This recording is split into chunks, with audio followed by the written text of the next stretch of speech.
Juan capítulo 14, versículos 18 al capítulo 16, versículo 4. Juan 15, 18 al 16, 4. Dice la palabra del Señor, Juan 15, 18. Si el mundo os aborrece, sabed que a mí me ha aborrecido antes que a vosotros. Si fuerais del mundo, el mundo amaría lo suyo. Pero porque no sois del mundo, antes yo os elegí del mundo, por eso el mundo os aborrece. Acordaos de la palabra que yo os he dicho, el siervo no es mayor que su señor. Si a mí me han perseguido, también a vosotros os perseguirán. Si han guardado mi palabra, también guardarán la vuestra. Mas todo esto os harán por causa de mi nombre, porque no conocen al que me ha enviado. Si yo no hubiera venido ni les hubiera hablado, no tendrían pecado, pero ahora no tienen excusa por su pecado. El que me aborrece a mí, también a mi Padre aborrece. Si yo no hubiese hecho entre ellos las obras que ningún otro ha hecho, no tendrían pecado, pero ahora han visto y han aborrecido a mí y a mi Padre. Pero esto es para que se cumpla la palabra que está escrita en su ley: sin causa me aborrecieron. Pero cuando venga el Consolador, a quien yo os enviaré del Padre, el Espíritu de verdad, el cual procede del Padre, Él dará testimonio acerca de mí. Vosotros daréis testimonio también, porque habéis estado conmigo desde el principio. Estas cosas os he hablado para que no tengáis tropiezo. Os expulsarán de las sinagogas, y aún viene la hora cuando cualquiera que os mate pensará que rinde servicio a Dios. Y harán esto porque no conocen al Padre ni a mí. Mas os he dicho estas cosas para que cuando llegue la hora os acordéis que ya os lo había dicho. Si tú has visto las noticias esta semana, tú has visto algo de lo que nuestro hermano hace un momento, Pedro, estaba compartiendo. En el Medio Oriente hay una crisis humanitaria donde miles de personas están muriendo en un conflicto que tiene siglos de existencia. Un conflicto, una lucha entre el odio, entre culturas, entre grupos étnicos, entre necesidades, pero también una historia que en su centro tiene el amor de Dios. La guerra en Israel, la guerra en Jerusalén, la guerra con Palestina, el grupo Hamas, es una guerra que tiene el trasfondo de toda la historia de la humanidad. Nuestra historia como seres humanos es una historia de amor, pero es una historia también de gran odio. Y si tú alguna vez has sentido odio, alguna vez, ¿verdad? Si tú alguna vez has sentido odio, tú te das cuenta qué difícil es vencerlo. A veces aparentamos como si todo está bien, como estás bien, hermanito. Pero por dentro, a veces nos carcome el odio que sentimos hacia alguien. A veces tenemos heridas tan profundas que no podemos arreglarlos con una tregua, no podemos pasar el dolor que cargamos transformado en odio.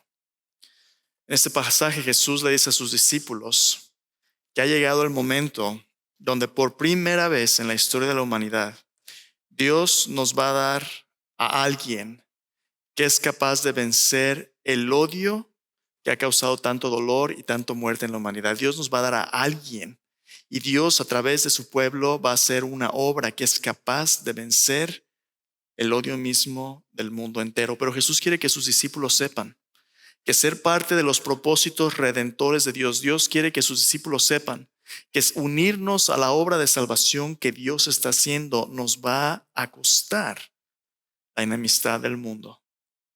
El mundo no te va a aplaudir porque tú sigas a Cristo Jesús. El mundo no te va a aplaudir por tú unirte a lo que Jesús está haciendo. El mundo va a tratar de desanimarte. El mundo va a tratar de amoldarte. El mundo va a tratar de que tú y yo nos ajustemos a las modas de este mundo. El mundo va a tratar de conformarnos a los valores, las expectativas, la moda y el odio mismo del mundo.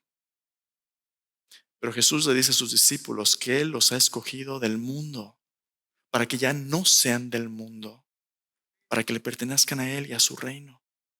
En Colosenses el apóstol Pablo nos dice que Dios nos redimió, Dios nos rescató de este mundo y nos ha transferido al reino de su amado Hijo, en quien tenemos redención por su sangre, el perdón de nuestros pecados. Tú y yo hemos sido llamados a salir del reino de la oscuridad, del pecado, de la maldad, del odio, y transferidos al reino del amor de Dios a través de su Hijo Jesucristo, un reino de luz, un reino de paz, un reino de gozo, un reino donde Jesús es Rey y donde Dios está trayendo una vida abundante para todos los que crean en Él. Pero esto te va a ganar el odio del mundo. La pregunta que vamos a tratar hoy es profunda, hermanos. Es una pregunta donde Dios nos está llevando a crecer de nuestro caminar con Cristo día con día, a unirnos a Él en misión. A unirnos a Él en misión significa ser enviado. Así como el Padre envió a Jesús, Jesús está a punto de enviar a sus discípulos a compartir el mensaje de vida con aquellos que no lo tienen. Y llevar ese mensaje significa que nos unimos a los propósitos redentores de Dios. Redención es el precio que Dios pagó para rescatarnos, para restaurarnos a su reino con la sangre de su Hijo Jesús. Dios ya ha pagado nuestra redención. Ahora nos toca simplemente compartirla y creerla, vivirla.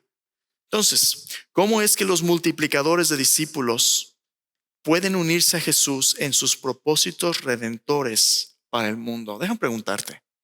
¿Conoces tú a alguien en tus círculos más cercanos que esté atrapado en las garras del odio? ¿Que está atrapado en las garras de cómo se lastiman a ellos mismos?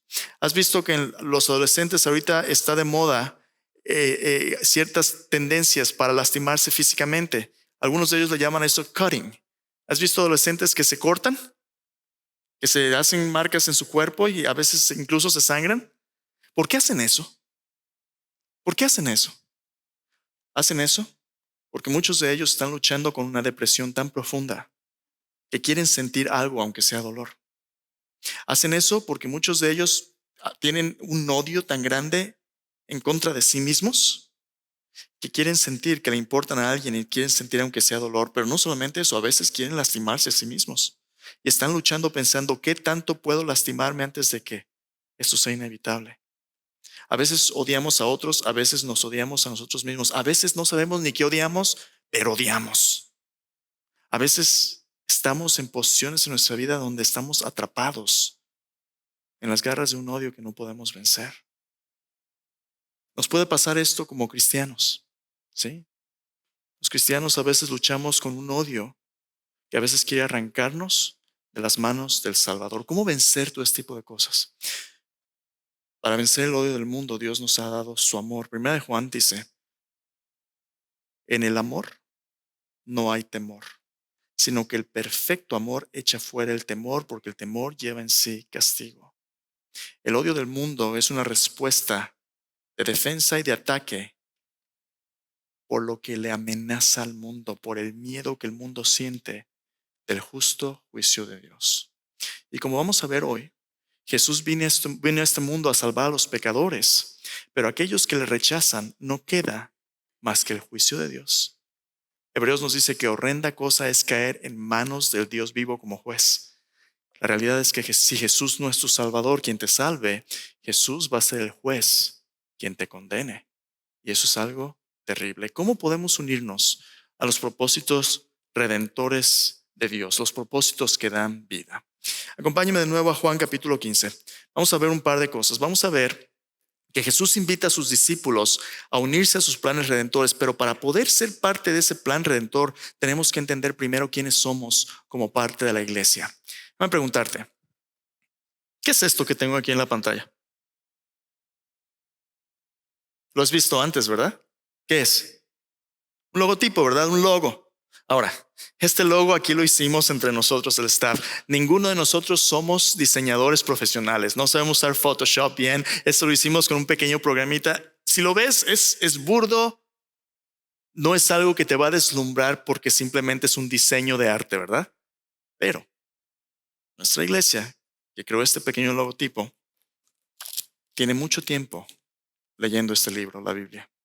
Y ese pequeño logotipo resume lo que Dios nos ha puesto a hacer aquí y de lo que hemos estado hablando en este discurso de Jesús con sus discípulos. Este logotipo tiene tres partes principales. La primera de ellas es esta sección, esta pequeña esquina, normalmente de un color diferente, normalmente amarillo, blanco, verde, ¿verdad? O blanco, negro, o digo amarillo, negro, diferentes colores. Pero esta principal es un símbolo de nuestro Señor Jesucristo como la piedra angular sobre la cual el edificio de la iglesia, no este edificio, como una analogía, la iglesia es como un edificio donde nosotros como piedras vivas somos edificados sobre el fundamento de los apóstoles y profetas, siendo Cristo mismo la principal piedra del ángulo. Efesios 1 Pedro nos dice que Cristo es aquel sobre quien Dios edifica su pueblo, su iglesia. Cristo es la piedra angular. Cristo también es aquel que nos reconcilia con Dios el Padre en una relación vertical de armonía. Somos alineados verticalmente con la voluntad de Dios y reconciliados con Dios por medio de Cristo. Sin Cristo no hay reconciliación. Jesús mismo dijo, yo soy el camino, la verdad y la vida. Nadie viene al Padre si no es por mí. El camino a Dios no es a través de una religión o filosofía, es a través de una relación personal con Dios por medio de Cristo Jesús. Este es el centro del evangelio que predicamos, la presencia de Cristo en nuestra comunidad. Donde 2 o 3 estén reunidos en mi nombre, ahí estoy ahí. Ese es el centro también de nuestra adoración. Allí en el mensaje que hemos estado leyendo en Juan capítulo 15, Jesús constantemente repite a sus discípulos, permaneced en mí y yo en vosotros. Cuando Dios vive en nosotros, cuando vivimos en Cristo, estamos verticalmente alineados con Dios, y adorarle significa venir a darle nuestra lealtad. Significa venir y ponernos a sus órdenes, hermanos. Por eso el primer paso de nuestra estrategia en equipar discípulos es convertirnos en adoradores en espíritu y verdad. Sin Cristo esto no es más que un club, pero con Cristo este es el centro de una comunidad cristocéntrica. ¿Y entonces qué? Si Cristo está entre nosotros y Cristo es el que nos llama a salir del mundo y ser una comunidad centrada en Él, todos nosotros estamos en un proceso de transformación donde todavía no somos exactamente como Él, pero Dios nos está cambiando a su imagen. Estas 3 esquinas que tú ves aquí es nuestra comunidad, centrada en Cristo, pero donde todos nos estamos pareciendo a Él. Y cuando nosotros somos una comunidad verticalmente alineada con Dios y horizontalmente en armonía unos con otros, que nos amamos unos a otros, Jesús dijo, de eso se trata el discipulado. Si guardares mis mandamientos, permaneceréis en mi amor, Jesús dijo en Juan 15:10. Cuando estamos aprendiendo a obedecer a Dios, nos estamos transformando en imagen de Cristo por su gracia, por su Espíritu Santo. Y ahora esta comunidad es una comunidad cristocéntrica, pero también formada por los valores de la cruz de Cristo. El mensaje de nuestra congregación es lo que Jesús dijo a sus discípulos. Si alguno quiere venir en pos de mí, niéguese a sí mismo, tome su cruz cada día y ¿qué? Sígame. Entonces, ya estamos ahí. Ya somos una comunidad con Cristo en el centro, transformados día con día a su imagen. La mayoría de las iglesias ahí se detienen. Junta un buen grupo de personas que vayan a la iglesia, ten programas, manténlos ocupados, que se la pasen bien, ya la hiciste. Pero esto no es lo que Dios nos ha llamado a hacer. No solamente la adoración, no solamente el discipulado. Este tercer elemento en nuestro logotipo, esta flecha, es un símbolo de la misión de Cristo. Misión. La palabra misión significa enviado. Estar en misión es responder al llamado de Cristo como una comunidad centrada en Él, donde ahora nos unimos a su obra y sus propósitos de rescatar al mundo. Cristo no nos ha llamado a estar cómodos, sí nos ha llamado a salir del mundo, lo cual es incómodo al principio, pero ahora que ya somos una comunidad, nos ha llamado a salir de nuestros programas, de nuestra comunidad y llevar el evangelio a aquellos que no lo han oído aún, sea en nuestro vecindario, nuestra Jerusalén o hasta lo último de la tierra. Y aquí es donde las cosas se ponen a veces color de hormiga. Aquí es donde Jesús nos advierte, si vas a seguirme y convertirte de un discípulo a multiplicador de discípulos, eso te va a costar. Te va a costar que tu comodidad y a veces tu seguridad. Mira, acabamos de salir de la pandemia, ¿verdad? Cuando estuvimos en la pandemia había tanto miedo, inseguridad, incertidumbre de qué va a pasar. Lo primero que empezó a hacer es las reuniones grandes como estas ya no se pueden reunir. Gracias a Dios por la tecnología, por en línea, pero ¿sabías tú que de acuerdo a algunas encuestas, 1 de cada 3 cristianos profesantes en los Estados Unidos dejó de reunirse y nunca regresó realmente a la iglesia local. 1 de cada 3. Muchas iglesias están luchando a punto de cerrar sus puertas y muchas han cerrado. ¿Sabes por qué? Porque cuando la religión es barata, cuando la vida cristiana es barata, ¿qué te cuesta? Cuando las cosas van bien, venir a la iglesia. A lo mejor levantarte temprano, en lugar de irte al parque tienes que venir aquí. Te cuesta un poquito, ¿verdad? Transportarte, pero ¿te cuesta tu vida? La verdad es que ahorita no. Cuando las cosas son fáciles, a veces hay más, pero cuando te cuesta algo, por ejemplo, el riesgo de perder tu vida, ahí las cosas cambian. Ahí se ve quién es quién. Muchos de los que profesan seguir a Cristo, cuando nuestra fe demanda algo de nosotros, ahí decimos, no, mejor siempre no. Y esa es la gran diferencia entre ser una persona que asiste por tradición y ser una persona que asiste por convicción. Cuando una persona tiene una convicción, está convencido de que esto es lo mejor que vivir y hacer, aunque te cueste. Tú tienes un poquito más de inversión. Esto es a lo que Cristo nos ha llamado a hacer. Entonces, ¿cómo es que los multiplicadores de discípulos pueden unirse a Jesús en sus propósitos redentores para el mundo? Es lo que vamos a ver en Juan capítulo 15. Vamos a ver un par de cosas ahí. Vuelve conmigo, Juan 15, 18 al 6, 4. Pero antes de ir ahí, déjame darte una última ilustración de este proceso de llevar fruto. Juan 15, Jesús nos dijo que Él nos ha escogido para llevar un fruto abundante, más fruto, pero a veces no lo damos porque nos volvemos cómodos adorando, simplemente cantando y a veces en nuestros grupos. Ahora, hermanos, hace unos minutos cantamos, voy a ver la victoria. La batalla es tuya, Señor, estás conmigo. A veces es difícil cantar esas palabras por lo que estamos viviendo, pero la mayoría de las veces es bien fácil. Nomás las cantamos, ¿verdad? Las cantamos como si fuera algo que a nosotros nos guste, nada más porque está guapachoso, o a lo mejor no nos gusta y no las cantamos. Los cantos que cantamos, la adoración no se trata de lo que nos guste. Se trata de lo que agrada a Dios. Los cantos que cantamos no son un entretenimiento como si prendieras el radio. Son nuestro grito de batalla diciendo, Señor, en esta lucha espiritual donde vivo, mi lealtad te pertenece a ti. Yo estoy contigo, Señor Jesús. Ese es el fruto de alabanza que confiesa tu nombre. A mí nadie me trae, yo vengo. Señor, yo vengo a adorarte. ¿Por qué? Porque tú lo has dicho, tú lo has mandado, que no nos dejemos de congregar, que donde 2 o 3 estén reunidos en tu nombre, tú estás allí. Señor, yo vengo porque tengo sed de ti, porque te encuentro en mi familia en Cristo. Yo vengo por ti, Señor. Y cuando tú le cantas a Cristo, lo estás alabando a Él, no estás quedando bien con nadie más que con Él. Lo mismo con discipulado. Los grupos de discipulado no son para echarse un taquito, no son para echarse un pan, lo cual es muy bueno, comemos juntos, la pasamos bien. No es ni siquiera para hacer amistad como si estuvieras en un club. Los grupos de estudio bíblico, las comunidades bíblicas son para que tú y yo aprendamos cómo obedecer lo que Él nos ha mandado. Personas que luchan con nosotros, que oran por nosotros, hacer preguntas, clarificar dónde estamos, tener ejemplos de personas fieles. Para eso son los grupos. Y todo eso para que al salir de aquí vayamos con un mensaje de esperanza y vida al mundo. Pero a veces, ¿qué nos pasa? Nos pasa como esto. Esta semana fui a la internet y compré unos juncos. ¿Sabes qué son juncos? Juncos, ¿qué son esos? En inglés estas plantas les llaman cattails aquí en Estados Unidos. Colitas como una cola de gato. ¿Cola de gato? ¿Qué cosa es eso? Bueno, tú las has visto. ¿Las has visto dónde? Las has visto, por ejemplo, en un estanque o en un lago. Los juncos son las plantitas que crecen en la orilla y que salen como si fueran pastos altos y les sale una flor que parece que fuera un hot dog en un palito. ¿Los has visto, no? Eso, ok. Déjame enseñarte uno. Se ven como estos de aquí. ¿Los has visto antes? Todos los has visto aunque sean pinturas, ¿verdad? Pero te voy a decir dónde lo has visto. Algunas veces tú los has visto también en adornos de naturaleza muerta o en esos adornos que a las abuelas les gusta, ¿verdad? Con un montón y el patito de madera. Ok, estos son los juncos.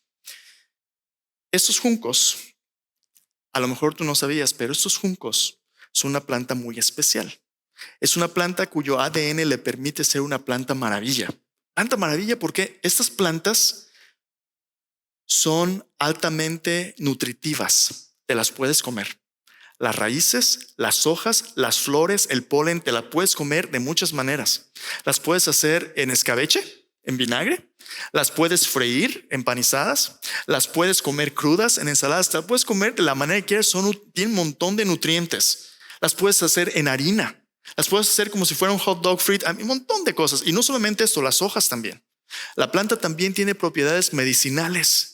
Las puedes hacer sus raíces una pastita y previene infecciones, montón de cosas.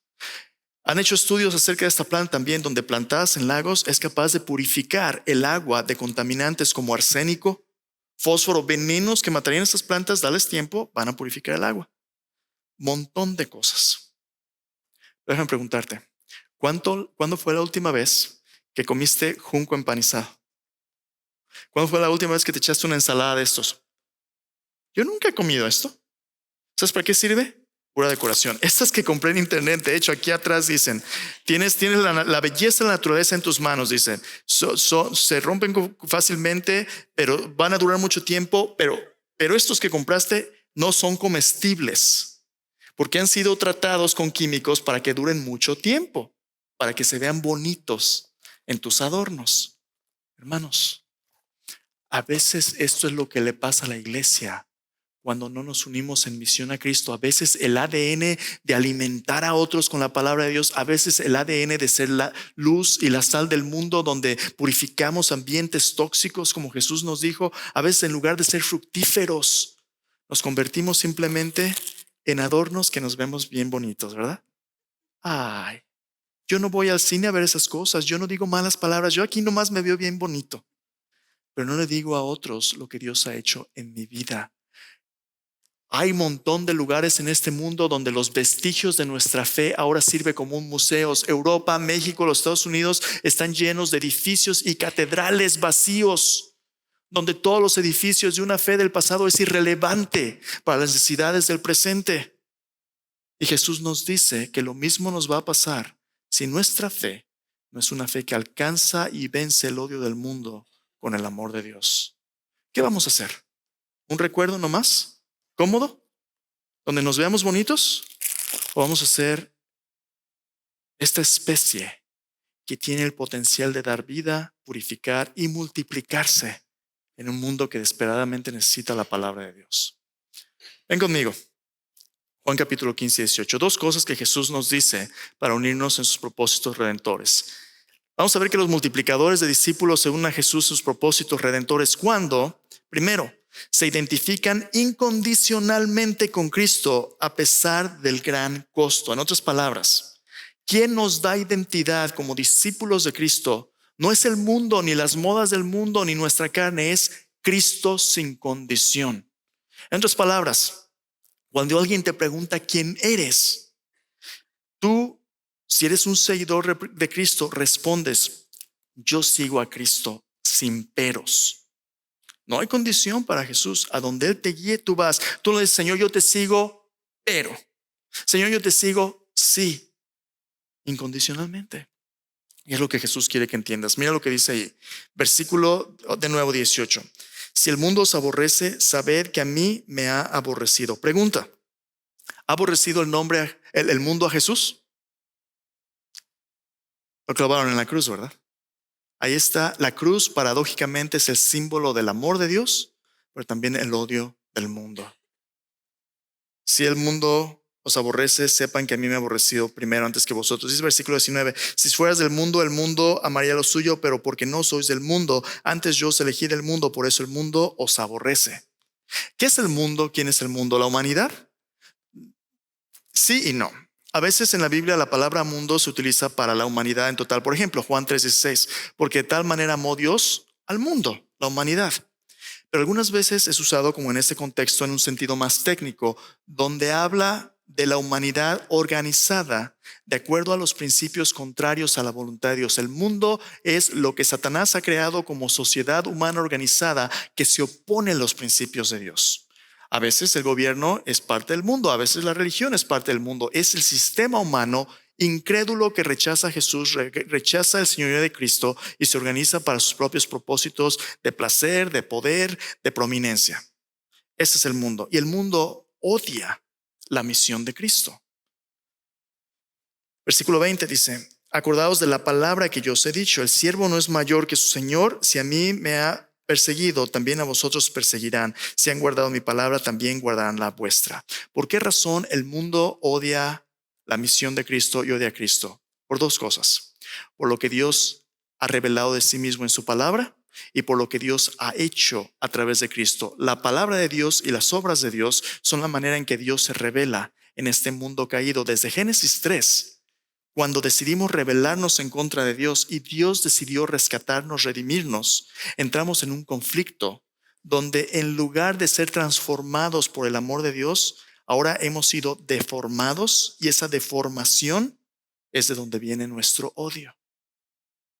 Nosotros sin Cristo, sin el amor de Dios en nuestro corazón, el pecado nos hace egoístas, y si alguien nos amenaza, adivina qué vamos a hacer. Vamos a tratar de defendernos. Y el odio está en el centro de ese mecanismo de defensa, de enojo, de resentimiento. ¿Cómo es que Dios va a vencer esto para rescatarnos? Es una pregunta muy complicada. No tenemos todo el tiempo para hablar todos los detalles, pero te puse en tus notas, si tienes tus notas del mensaje, te puse varios versículos que necesito que tú leas del Antiguo Testamento, unas 6, 7 referencias. La tensión entre el amor y el odio, y entre Dios venciendo el odio de la humanidad, es una lucha que define toda la historia bíblica. Cómo el amor de Dios ha vencido el odio del pecado y de Satanás mismo. En el Antiguo Testamento, Dios nos dice que esta victoria no va a ser fácil. Déjame preguntarte, algunas veces a lo mejor tú has oído este dicho: Dios ama al pecador, pero odia ¿qué? El pecado. ¿Es cierto ese dicho? Sí, no, maybe. Depende. Depende del contexto y depende de qué quieras decir por ese pero. El Antiguo Testamento nos dice cosas bastante duras acerca de la relación de Dios con los pecadores y el pecado. Mira, por ejemplo, Salmo capítulo 5.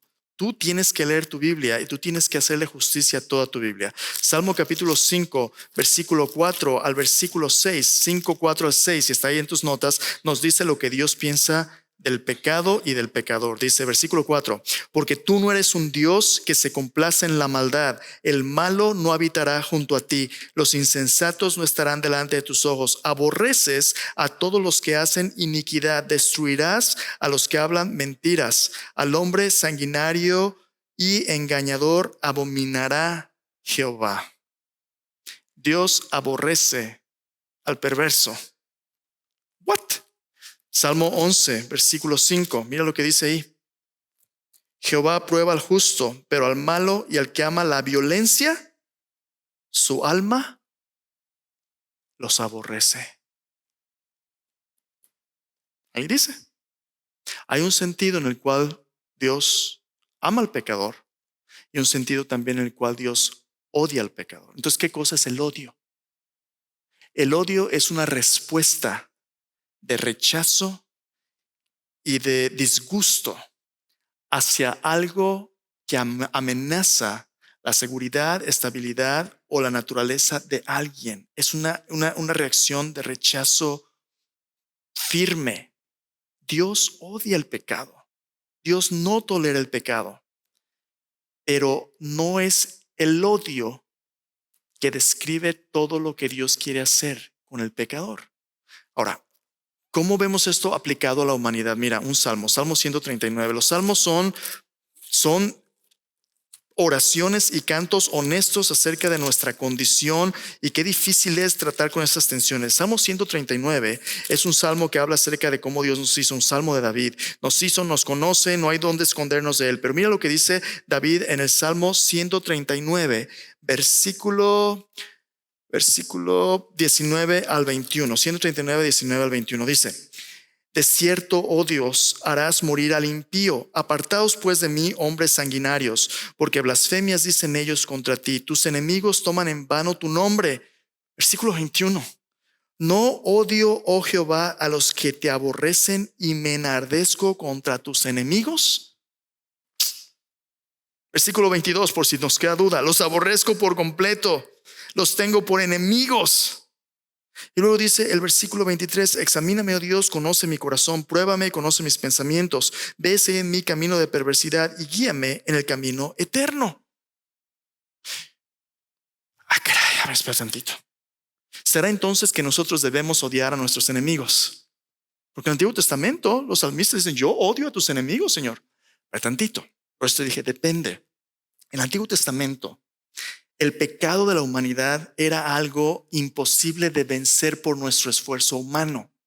Y cuando Dios, desde Génesis capítulo 3, prometió rescatar a la humanidad, le dijo desde Adán y Eva que esto iba a ser algo que iba a realizarse solamente cuando viniera la semilla de la mujer, el descendiente de la mujer que aplastaría a la serpiente en la cabeza.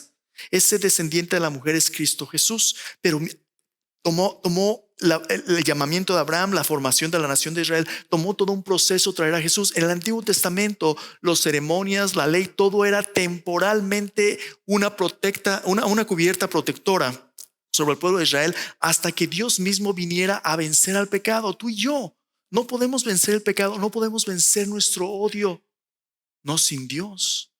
Y lo único que podía hacer la gente del Antiguo Testamento era alinearse con Dios, decir, Señor, yo creo en ti y yo me voy a separar de los que te rechazan para ser una comunidad de fe hasta que tú nos rescates. ¿Cuándo es que Dios por fin venció el odio del mundo? Cuando envió a Cristo Jesús. Cuando Cristo Jesús viene en el Nuevo Testamento, en los Evangelios, y empieza a predicar, Jesús dice, oísteis que fue dicho, ama a tu prójimo y aborrece a tu enemigo. Mateo capítulo 5, pero yo os digo, amad a vuestros enemigos, orad por los que os ultrajan y os persiguen, para que seáis hijos de vuestro Padre que está en los cielos, que hace salir su sol sobre buenos y malos, llover sobre justos e injustos. ¿Cómo vamos a ser como nuestro Padre que está en los cielos, que es perfecto? ¿Cómo vamos a ser un hijo de Dios? Vamos a ser hijos de Dios porque el Hijo ha venido a rescatarnos. Jesús vino y nos dijo por primera vez que hay un poder y hay una presencia más grande que el pecado y el odio del mundo. Y ese poder es Cristo Jesús y ese poder es el amor de Dios. Cristo Jesús vino a morir por nosotros y a absorber toda la toxicidad del odio del mundo para poder redimirnos con su amor. Cristo murió por nuestros pecados. Pero al tercer día se levantó de los muertos, demostrando que el amor de Dios es más grande y más fuerte que nuestro odio. Romanos capítulo 5, versículo 8 dice, cuando nosotros éramos pecadores, sus enemigos, Cristo murió por nosotros. Y es ese amor de Dios que rompe nuestro corazón de piedra y nos da un corazón de carne. Y ese amor, Romanos capítulo 8, vertido en nuestro corazón por el Espíritu Santo, que llena este vacío y por primera vez, lo que dice en Romanos se hace realidad en nuestras vidas. No seas vencido de lo malo, sino vence con el bien el mal. Es el amor de Dios que echa fuera el odio del mundo de nuestro corazón y ahora nos permite amar a nuestros enemigos. Pero para amar a nuestros enemigos tenemos que escogerle a Él y a nadie más. Y el problema con nosotros, hermanos, como iglesia, es que a veces queremos tener un pie en las cosas de Dios y un pie en el mundo. Y cuando eso sucede, perdemos el testimonio de nuestro amor. Mira, acompáñame a Santiago. Santiago capítulo 4, versículo 8. Cuando rechazamos, aún como creyentes, la palabra de Dios y las obras de Dios, cuando nos hacemos amigos del mundo, Jesús dijo, el mundo me rechaza y me odia porque no conoce al Padre ni a mí. Pero cuando tú y yo nos hacemos amigos del mundo, le damos la espalda a aquel que decimos creer. Santiago capítulo 4, mira lo que dice. Versículo 1. ¿De dónde vienen las guerras y los pleitos entre vosotros? ¿No es de vuestras pasiones las cuales combaten en vuestros miembros? Y él está hablando a cristianos. Dice, codiciáis y no tenéis, matáis y ardéis de envidia y no podéis alcanzar. Combatís y lucháis porque no tenéis lo que decís, aunque no pedís. Pedís y no recibís porque pedís mal para gastar en vuestros deleites nuestra carne. Oh almas adúlteras, ¿no sabéis que la amistad del mundo es enemistad contra Dios? La semana pasada hablamos de lo que Jesús les dijo. Si obedecemos sus mandamientos, somos sus amigos. Pero si cuando Jesús nos confía su palabra, le damos la espalda porque queremos andar coqueteando con el mundo, nos hacemos enemigos de Dios. La amistad con el mundo es enemistad contra Dios. Cualquiera pues que quiere ser amigo del mundo es enemigo de Dios. ¿Pensáis que la Escritura dice en vano, el Espíritu que os ha hecho morar en vosotros nos anhela celosamente? Pero Él da mayor gracia. Por esto dice, Dios resiste a los soberbios, da gracia a los humildes. Someteos pues a Dios, resistid al diablo y huirá de vosotros. Acercaos a Dios y se acercará a vosotros, pecadores. Limpiad las manos, vosotros los de doble ánimo, purificad vuestros corazones. Para unirnos en misión, tenemos que decir: Señor Jesús, yo te pertenezco a ti, a pesar del costo, a pesar de la persecución del mundo, porque yo estoy de tu lado. Ya me cansé de estar coqueteando con el mundo. Yo te pertenezco a ti, cueste lo que cueste. Desde el principio Jesús te va a decir: seguirme a mí te cuesta el odio del mundo. ¿Quieres entrarle? Éntrale. A lo mejor tú dices: ay, pastor, es que esto es demasiado. De por sí ya me va como me va y todavía más sufrimiento. No, yo mejor ahí muere. Jesús dice que cuentas el costo, pero mira, no estamos muy lejos de que a lo mejor nuestra fe nos cueste más. Por ejemplo, si tú has visto las noticias, hay personas, por ejemplo, en Inglaterra, hace unas cuantas semanas, alguien fue arrestado por estar orando en silencio en su mente fuera de un centro de abortos. ¿Qué tal si orar al Señor en nombre de Jesús se convierte en algo ilegal? ¿Qué tal si en tu trabajo no te dejan ser cristiano, no te dejan orar por tus alimentos? ¿Qué tal si el gobierno mañana te prohíbe reunirte en adoración? ¿Qué tal si mañana hay leyes que nos forcen a reconocer ciertas cosas con lo que nuestra fe está en desacuerdo? Por ejemplo, hay un movimiento ahorita de cancelar todo lo que no esté de acuerdo con el movimiento de la fe, el estilo de vida homosexual. LGBTQ+ y sigue creciendo el alfabeto allí, ¿verdad? Si tú eres una persona que crees que Dios hizo el matrimonio entre un hombre y una mujer y que un hombre tiene que ser biológicamente en su comportamiento lo que Dios le hizo desde su nacimiento, una mujer igual, ¿sabes qué te va a decir el mundo? Tú perteneces a un grupo de persona de mente muy estrecha. Tú eres una persona intolerante. Tú eres una persona irrelevante. No le vas a caer muy bien al mundo. Pero ¿con quién quieres quedar bien? Si mañana tu fe te cuesta algo, ¿seguirías viniendo a la iglesia? Y hermanos, y así a veces hasta llegar temprano nos cuesta trabajo. Ay, no, yo ya fui. Y encima de eso quieren que sirva. No, gracias a Dios esto nunca pasa en nuestra iglesia, pero he oído de otras, ¿verdad? He oído de otras. Jesús quiere que nosotros sepamos desde ahorita que a donde vamos nos va a costar. Nos va a costar, pero Dios ya lo ha provisto. Finalmente Jesús nos dice: no van a estar solos. Al identificarte con Cristo, Él te va a pedir que valientemente te unas a lo que su Espíritu ya está haciendo. No va a estar solo. El Espíritu de Dios va a ser testigo de Cristo y tú y yo, con los primeros discípulos, podemos serlo también. Mira lo que dice volviendo a Juan 15, versículo 26. Versículo 26, Jesús dice: cuando venga el Consolador, a quien yo os enviaré del Padre, el Espíritu de verdad, el cual procede del Padre, Él dará testimonio acerca de mí. Cuando tú te identificas con Cristo a pesar del costo, cuando tú recibes su palabra y sus obras, tú dices: Señor, yo soy tu seguidor, yo creo en ti, Jesús. El siguiente paso es enviarte a donde su Espíritu ya está trabajando para dar testimonio. ¿Qué significa dar testimonio? Testimonio es la evidencia legal de la verdadera historia. ¿Cuál es la verdadera historia de esta humanidad? ¿El odio o el amor de Dios? Dios dice: la verdadera razón detrás de nuestra existencia es que tanto amó Dios al mundo, que dio a su Hijo único, para que todo aquel que en él cree no se pierda, mas tenga vida eterna. Ese es el Evangelio. La verdadera razón por la cual Dios permitió el pecado y nuestra humanidad y todo lo que ha venido es que Dios nos ama al costo de su propia vida. Y ese es el Evangelio. Ahora tú y yo, que somos seguidores de Cristo, tenemos el llamado de ir y decirle al mundo: estás completamente equivocado. Dios no te odia, Dios te ama, aunque nos cueste la vida. Un testigo, la palabra para testigo en el griego es de la misma palabra de donde viene la palabra mártir. Los mártires son personas que sellaron su testimonio con su vida misma. Y tú y yo pudiéramos ser llamados a hacerlo en un instante dando nuestra vida, o día con día dando nuestra vida poco a poco. El Espíritu Santo ya está testificando y nos ha invitado a unirnos a su voz. El 29, hermanos, y el 22 de octubre y 29 de octubre. Son dos fechas que necesito que tengas enfrente de ti. 22 de octubre. 22 de octubre tenemos una reunión, como toda la iglesia, español y en inglés, porque nuestro staff, porque el liderazgo de la iglesia, nuestros comités, nuestros diáconos, todos los que han estado trabajando desde hace como un año y medio, en la iniciativa que vamos a presentar el 22, vamos a compartir con la iglesia a dónde nos está llevando el Señor para unirnos en misión.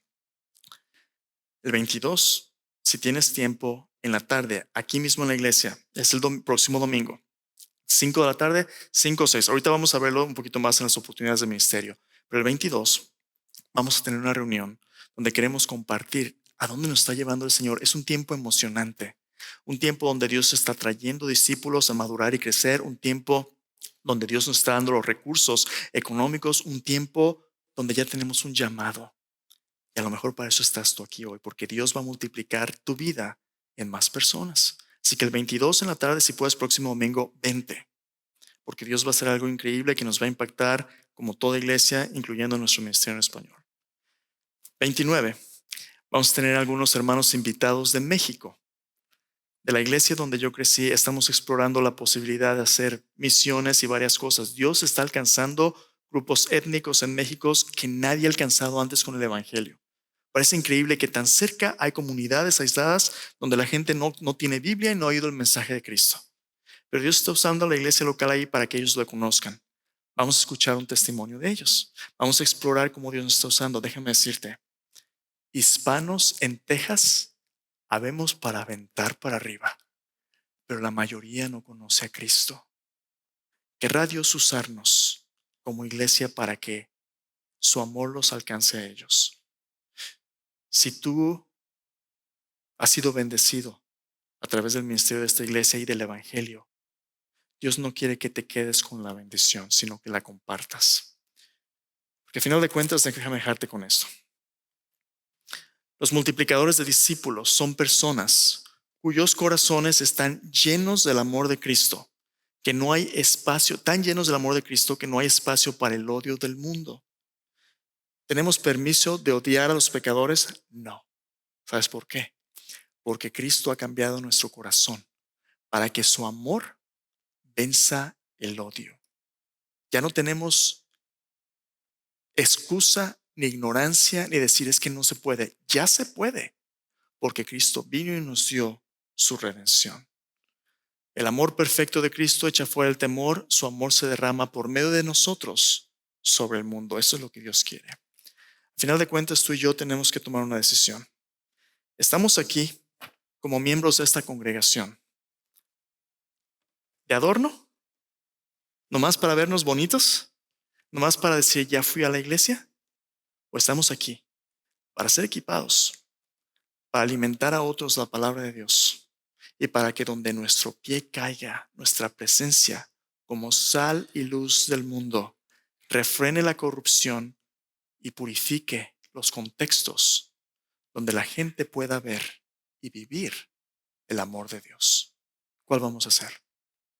¿Nomás de adorno? ¿O vamos a dar vida, la vida de Cristo? Oremos.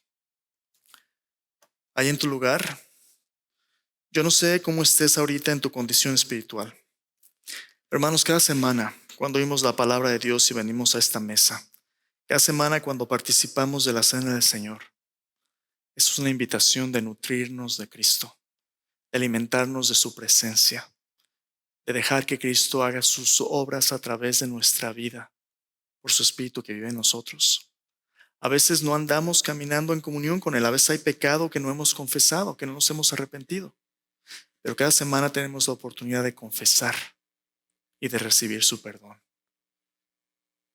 Hoy no es la excepción. En tu lugar yo te invito a reflexionar.